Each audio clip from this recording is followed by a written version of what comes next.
Welcome to Tommie Frazier's X's Os, presented by Towers Productions. I'm Jimmy Shield, joined alongside by Omaha Heart, strong safety, Brittany Benson. And there's a rumor that the Omaha Heart were in the uniforms of the Purdue Boilermakers this past weekend.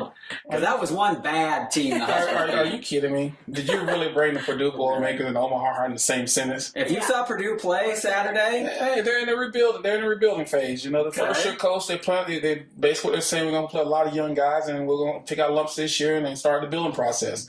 You know, people have to understand that this coach here, he did a great job at his last university. He's going to do a great job here. Once he just gets his footprint down, his blueprint ready, he's going to be fine. They did stop the run for about the first half, 2.5 quarters, so that was solid because you'll always be in the game if you can stop the run. Well, it goes back to what you saw was an old traditional team knew what their strength was and knew what the other team's weakness was, and they just kept pounding the ball. Mm-hmm. You know, and I was happy to see Nebraska do that instead of trying to put a ton of pressure on the quarterbacks. This is a team that they should have beat the way they did. Mm-hmm. And they beat them running the footballs, and they should have ran the ball more. Mm-hmm. And the game was a little sloppy as there were a few turnovers each way, penalties, ejections. But, it was 21-0 at half, but then they kind of really broke it open in the second half. But in that first half, Tommie, you mentioned they kind of went to their strength. And, Purdue did a good job of stopping the run. How did you see it? Because Purdue changed looks. Right. The staff, they should be ready for now that people are going to be changed and stuff. How did you like how Nebraska adjusted? Well, the thing about it, saw where Purdue was trying to attack their strengths. And Nebraska just, instead of trying to run the ball straight up, they just bounced out a little wider, hit the wider gap, which put them at a disadvantage because Purdue had two defensive tackles inside that caused a lot of havoc. Mm-hmm. And so you can get blocks on those guys and bounce out a little farther. There were creases there, and that's where both of their yards came from in the B gap and C gaps. And Amir is the perfect back for that because he's the one who has that shiftiness and can really bounce it outside where he'll make something that maybe isn't there. Anything on the Twitter machine for us? Absolutely. Do you like the combo of Amir and Amani Cross? I do. I think what you got to study is what they call lightning and thunder, and you see a lot of teams that way who have two backs. One is always a bigger back, and one is who can go in there and pound for the short yards, like on the goal line, on 3rd and 1, 4th and 1.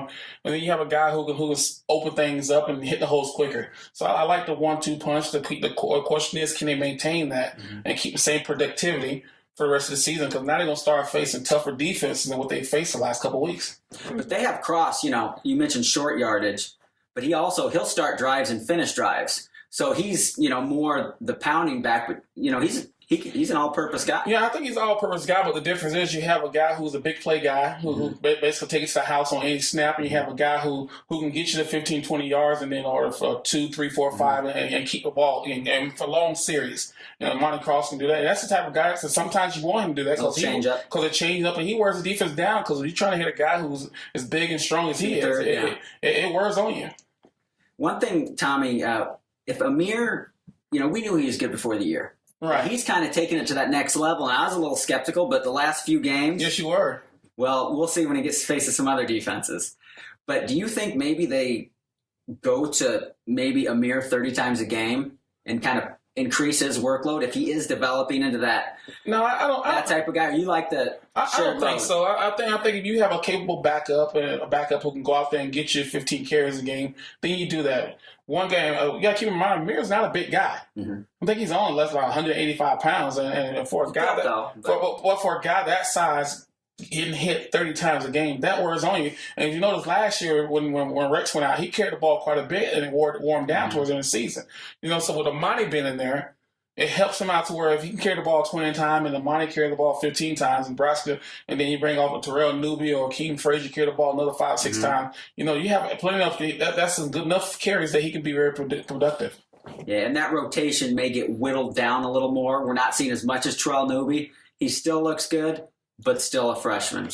And another freshman, Tommy Armstrong, probably didn't have his best day. What did you make of his day? Well, it's no different from any redshirt freshman making their first start on the road. Mm-hmm. It's one of those deals to where you're dealing with the environment, you're dealing with the nerves. And I thought he could have played a little bit better, but it didn't surprise me where he played because when you're on the road, you always have a tendency of trying to do more than what you're supposed to do. Mm-hmm. And I think he had about 4 drops in there, but he for some reason he just didn't feel like he was on rhythm. Mm-hmm. And some of that, could be on the receivers with, and that's just communication. But Tommie did start the game real strong, took him down, and I really liked how he runs that sprint option, got him in the end zone. But then it just, with that, going for the end zone after the quick change, right? And I think that interception, everything, he just didn't get it turned around. But see, I didn't think it was the interception that he felt. I think it was the pass that he threw to Jamal Turner, and Jamal dropped it. I think it kind of hurt his confidence a little bit. Because he made a nice pass. Because I mean, that's probably the best ball that's thrown all day. And if you'd called it, it'd been a touchdown. And when you throw your best ball and they don't catch it, that's in the back of your mind the rest of the day. So now you try to come to where you throw the ball to where you make sure that they catch it. Trying to make a perfect pass. And the two interceptions out that, I think were him just trying, instead of him throwing the ball like he should, he was trying to place it in there. And the guys the defense caught the balls. Mm-hmm. But overall, I expected to see what I saw from him, on the road, third game as a starter. But the key was that he had the running game to try to take some of the pressure off of him, because those turnovers really didn't hurt Nebraska because they were deep in their territory.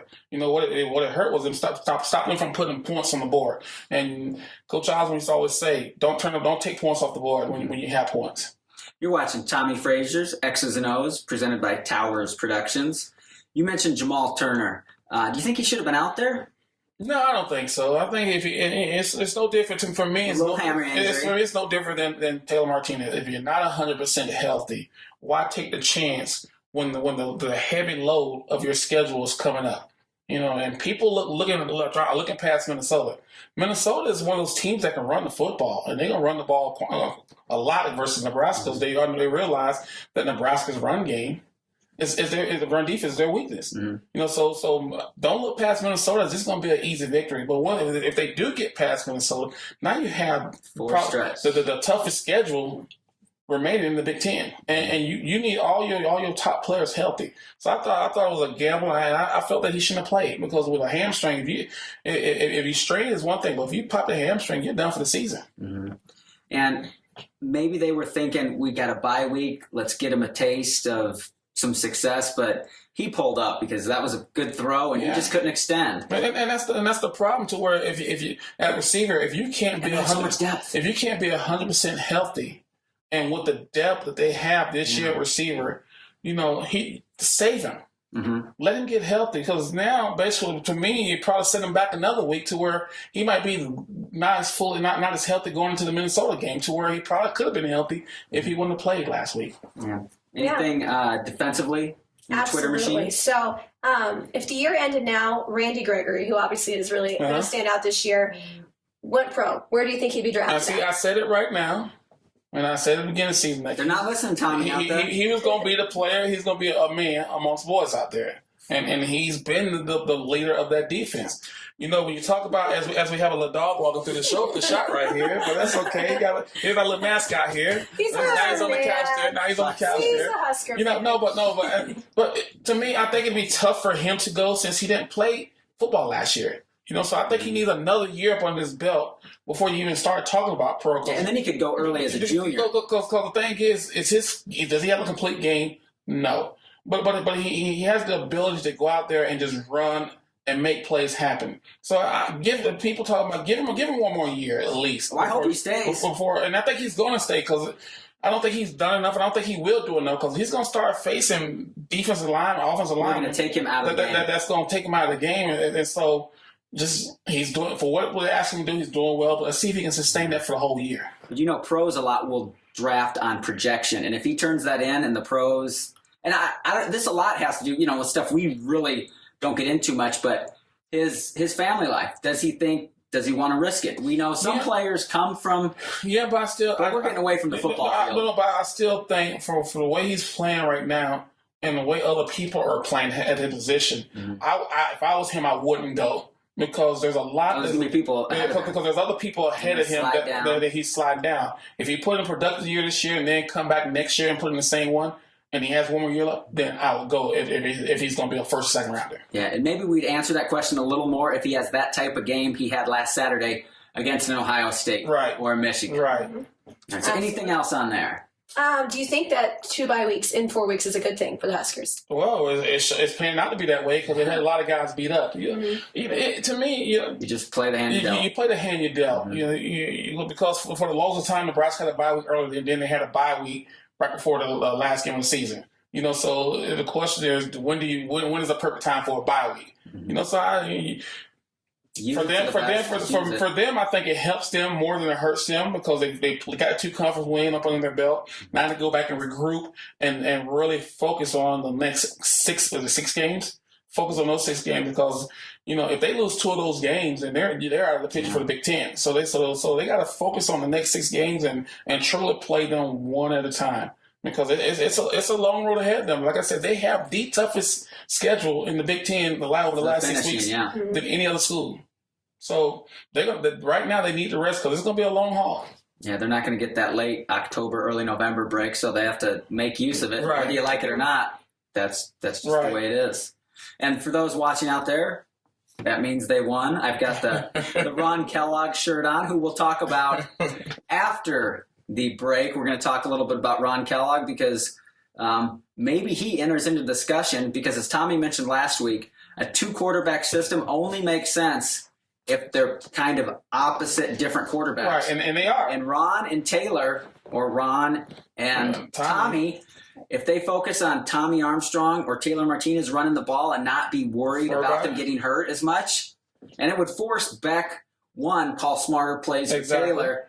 And you guys know, I love Taylor Martinez. I want you to love Taylor Martinez too, but Taylor needs to run harder. When we come back from that, then we'll talk about that. So for further analysis on both sides of the ball, check out our extended audio version on Touchdown Tommie from the iTunes version and SoundCloud. And stay tuned. And we'll get a bark from Buster, so you won't be able to see him. You met our mascot. So. All right, we'll see you next week. So